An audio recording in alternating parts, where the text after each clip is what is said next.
that we now have citizens informing on citizens and the police being involved. That is not the kind of Britain for which millions of Muslims died in the First and Second World War, because they were volunteers who died to protect a free society against the kind of Nazism that came out of Germany. I mean, that's where we're ending.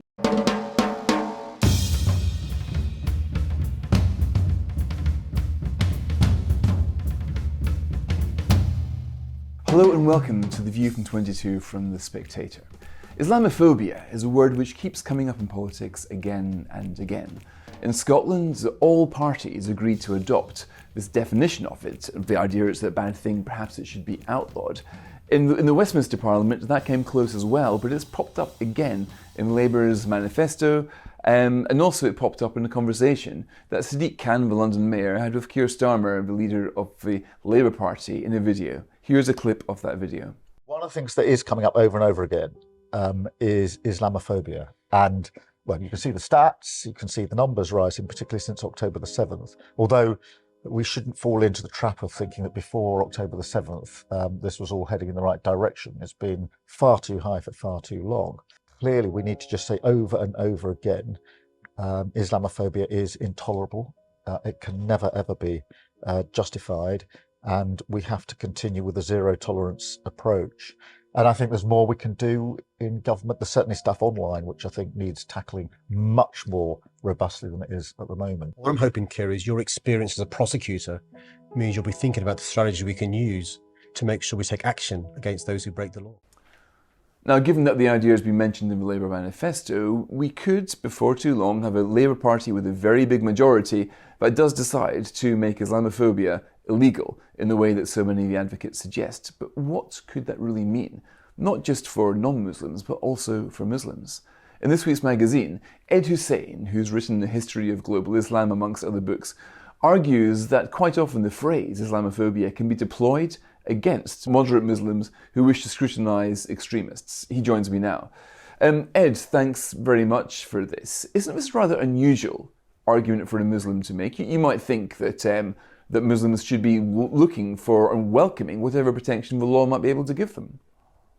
Muslims don't need the law to patronise us. That's the first point. The second point is Muslims benefit from having a free society that allows for a robust debate. And that's why Muslims are here in the West to the tune of 30 million. There's a reason why Muslims weren't here for the past 2,000 years, because blasphemy laws were in place and Muslims were considered to be blasphemers against Christ. Now, those laws were brought to an end and allows Muslims to now thrive.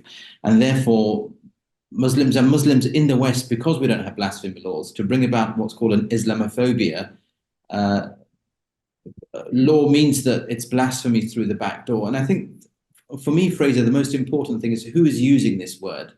It's not just what's being proposed here by the Labour Party. The Iranian government and the Iranian mullahs use this on a regular basis in order to undermine governments around the world, Muslim governments that seek to reform the Iranian government.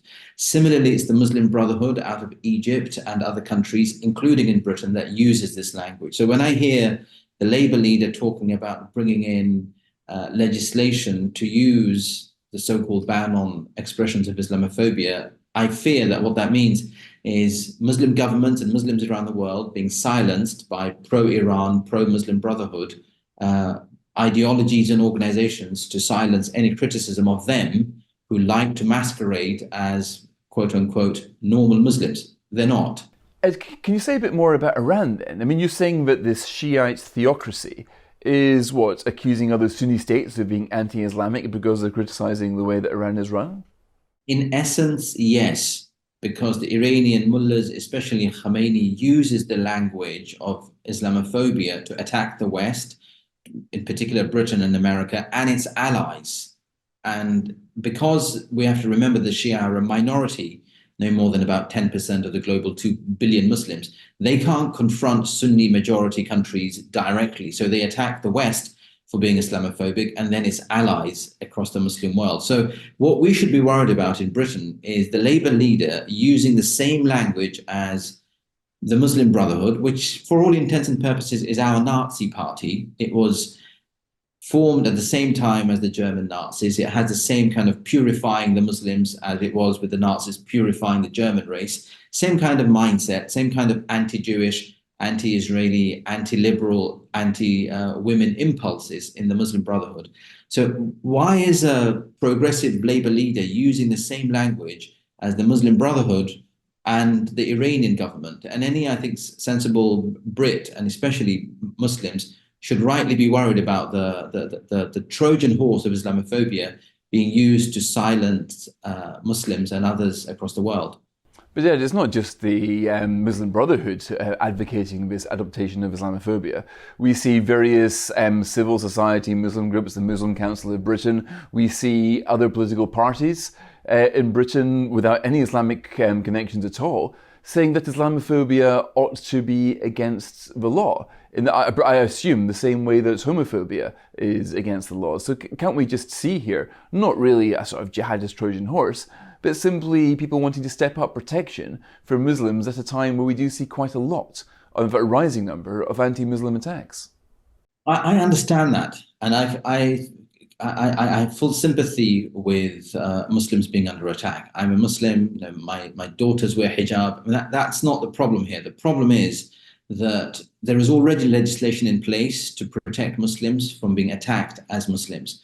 The second issue is every time, whether it's Charlie Hebdo, whether it's Salman Rushdie, or most recently the October 7th barbaric terrorist attacks on innocent Jewish people and others inside Israel, whenever there is an Islamist Muslim Brotherhood, Hamas, Iran-led attack, there is a spike among non-Muslims, among Israelis, among Brits, among Americans and French and other peoples against Muslims. So the cause here repeatedly is the Islamists, the Muslim Brotherhood, Hamas, Iran. And we have to face the brunt of their backlash. So it's a much wiser policy then to go after the cause, which is the Muslim Brotherhood, Iran, Hamas, Hezbollah, and others, rather than, say, deal with the effects, which is a spike in levels of anti-Muslim hatred. Now, I've got to say that, you know, as a believer, I find it hard, I find it painful whenever the Prophet Muhammad, in particular, is insulted by cartoonists.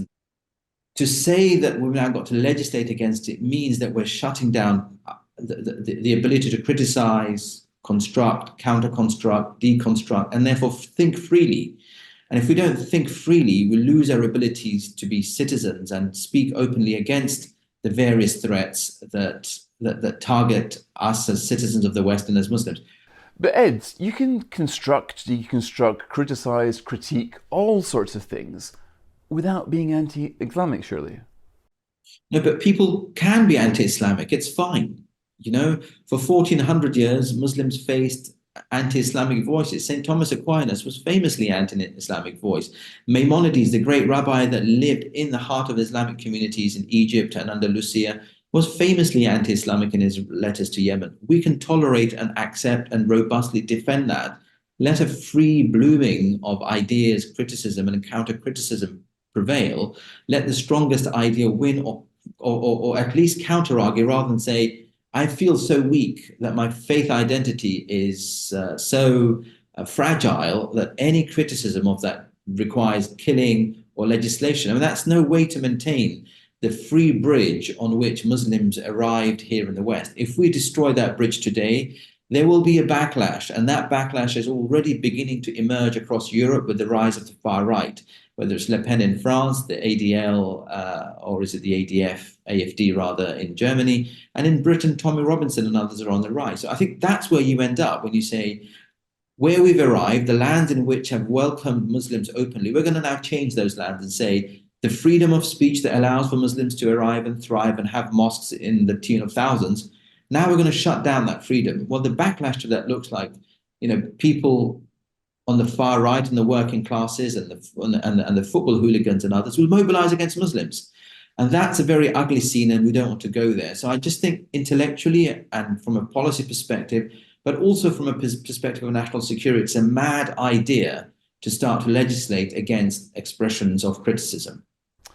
But it's a mad idea, you say, Ed, but it's one which we do see creeping into the Islamic world. I mean, take the state of Pakistan, for example. When that was created, there was nothing in there about blasphemy, not really. This is something, the kind of censorship element has come relatively recently, in the last sort of generation or so. So is this a trend? I mean, you're a historian of global Islam. Is this a recent trend within Islam itself, that Islam is moving away from, you might say, a kind of enlightenment, let everybody say what they will, we can take the abuse, you're entitled to hate us if you like, into a situation now, which we do see in Pakistan quite notoriously, where people who are seen to be blasphemers feel the full force of a law and then some?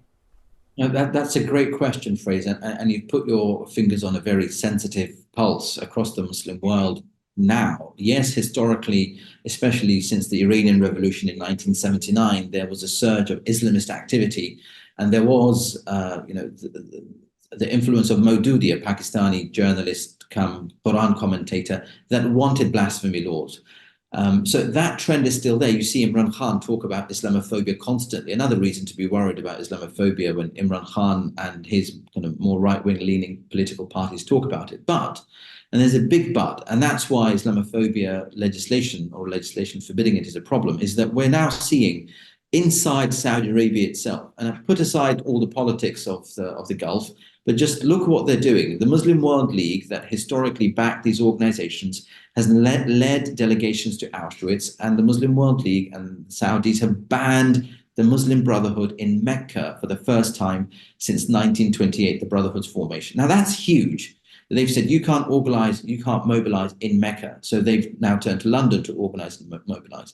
In the United Arab Emirates, neighboring Saudi Arabia, you have a synagogue, you have a church side by side, opened by under the name of Saint Francis of Assisi, but opened by the Pope. Now, there's a tendency in the Gulf to now want to modernize and want to liberalize, and they're moving away from blasphemy laws, and they're moving away. This is the homeland of Islam, Saudi Arabia, moving away from the Muslim Brotherhood. But on the fringes, and that's why Muslim communities in the West need to decide where they want to be. Do they want to be with Pakistan and Iran and countries that want blasphemy laws, or do they want to be with the heart of the Muslim world, where now there's greater openness? The UAE and Saudi Arabia are leading that openness. And I think Britain plays an important role, because here in America, if President Trump wins, then we will need intellectual leadership as to how you navigate this difficult area. And I think we're at an important crossroads, and that's why not banning, but allowing for 1,000 flowers to bloom and the strongest ideas to win, maintaining the global rules-based order in which Islam and Muslims are one group of citizens, not the only ones that are protected, is vitally important. So Ed, you talk about a spectrum of Islamic opinion, from the tolerant, and you point to the Emirates and Saudi Arabia as countries that are becoming, I guess, more so in that direction. Not a while ago, you'd never have thought you'd see a synagogue or a church in the Emirates, and now you do. But in Britain, we see this strand of opinion. But where do you think the centre of debate is? Because it's always a bit difficult. Islam isn't like the Catholic Church. There isn't a hierarchy. There isn't an Islamic Pope. It's not always clear who speaks for Muslims. Is that an issue when it comes to articulating the arguments that you're making here? Because there aren't that many, shall we say, reformist Muslims in the public eye in Britain. Yeah, but so again, you're right, and the center of gravity is hard to identify. But what is not hard to identify is the center of negativity. And that we know is the Iranian government, and we know some of it is Qatar-backed, and we know some of it is linked to Gaza, Hamas, Hezbollah. So we know where the problem is. So if we allow the problem to be shut down, then I think you have other voices emerge. I mean, it's again, Fraser, you've said something that's hugely important. After October 7th, there has not been a single prominent Muslim voice condemning the attacks in Israel. And that should scare us as to what kind of future we're looking at. That multiple governments in the Middle East want the Hamas government gone, but in Britain, not a single Muslim voice will rise above the parapet to say, put its head above the parapet to say, this is a real problem. So I concede that we don't have a centralized papacy in Islam, which I think is to its advantage. that you can have voices that can articulate a modern, by modern we mean relevant, by modern we mean contemporary version of Islam, which allows for Muslims to thrive and prosper as citizens of the modern world, to trade and to educate others. And it's the Prophet Muhammad famously, and I don't want to sound preachy, but a man came into the mosque and urinated in his institution that he built after 13 years of persecution in Mecca. Now, that is the ultimate form of defilement of the Prophet's divine space that he had built after 13 years of isolation, killings, boycotts, and loss of life and blood. I mean, he doesn't kill the person. He personally cleans the mosque and he says, here we worship, here we turn to God, here this is a holy space, we don't urinate. I mean, that's the kind of example that Muslims should say, if our Prophet can be tolerant and we can thrive in the West as free and equal citizens in which we're protected. Yes, somebody may want to insult the Prophet. Yes, there might be a hostile character. Yes, Salman Rushdie may want to leave Islam and insult the Prophet in the Quran. But we can respond to that through better books, better arguments, better ideas. And in a community of 2 billion people, if a few hundred Muslims want to leave, well, God bless them. Good luck to them. Go and find something better. We don't have to resort to apostates must be killed. Ayaan Hirsi Ali must walk around with bodyguards. Douglas Murray must feel afraid whenever he's in New York. I mean, that's just a barbaric mindset and a worldview to which we just should not aspire, much less facilitate. And you see a formal definition of Islamophobia, or you see the prohibition of Islamophobia as being part of that general trend of intolerance? Because it plays the mood music for suicide bombers, for the Iranian government, for the Muslim Brotherhood to then come in and say, Ayaan Hirsi Ali, Salman Rushdie, Douglas Murray and others, oh look, they're Islamophobes. Reform voices, ex-Muslims, they're now criticizing Islam, they're Islamophobes.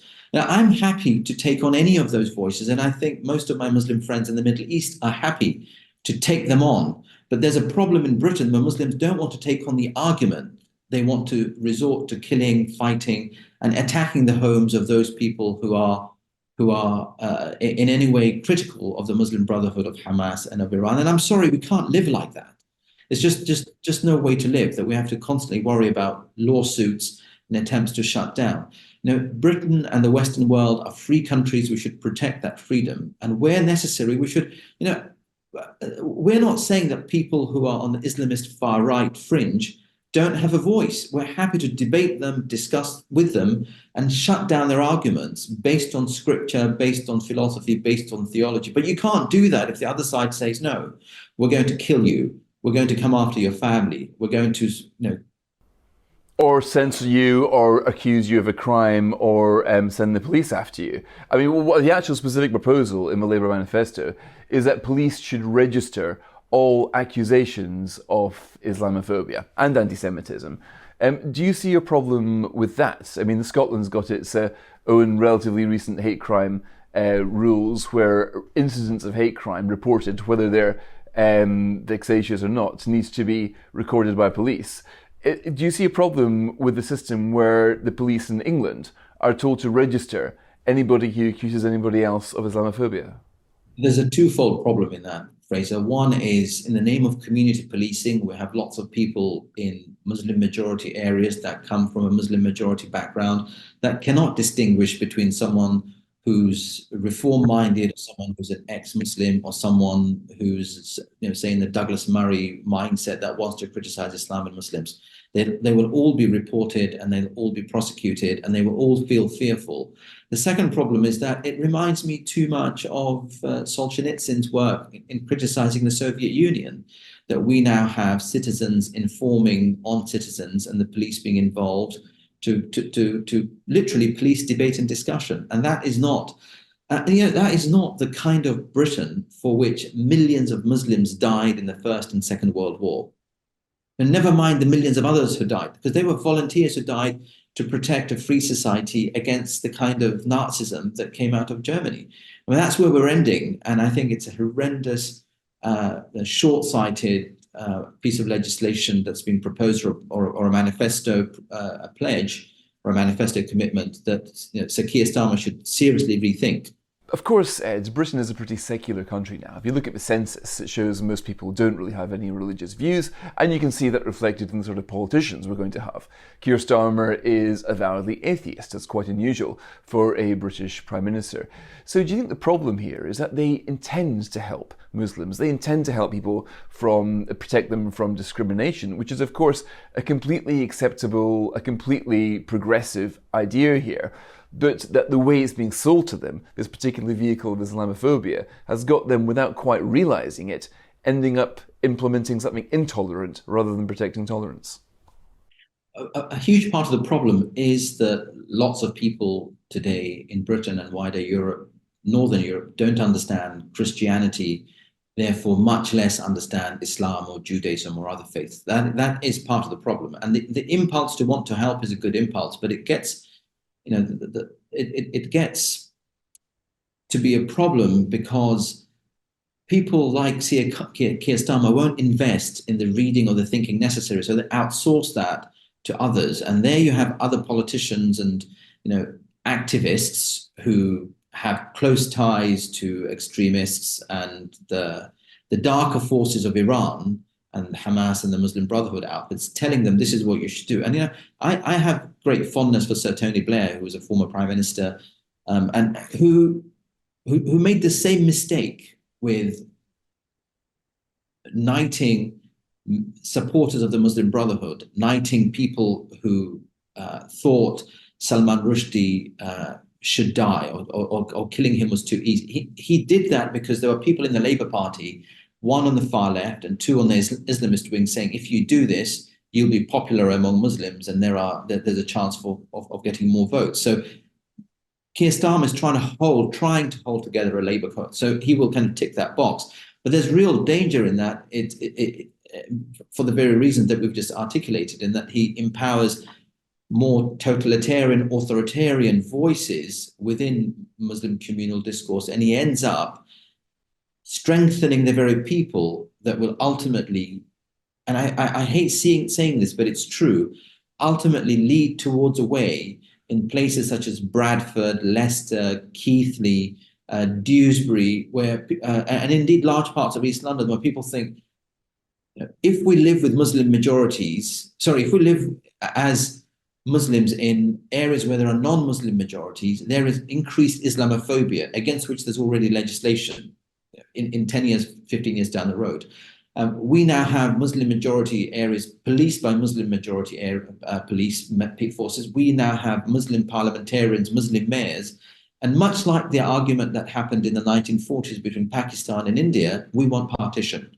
We want to have separate kind of federal areas, faith-based areas where we are protected. And we will send our parliamentarians to Westminster for national debate, but we want to have devolved, federalized form of government based on faith.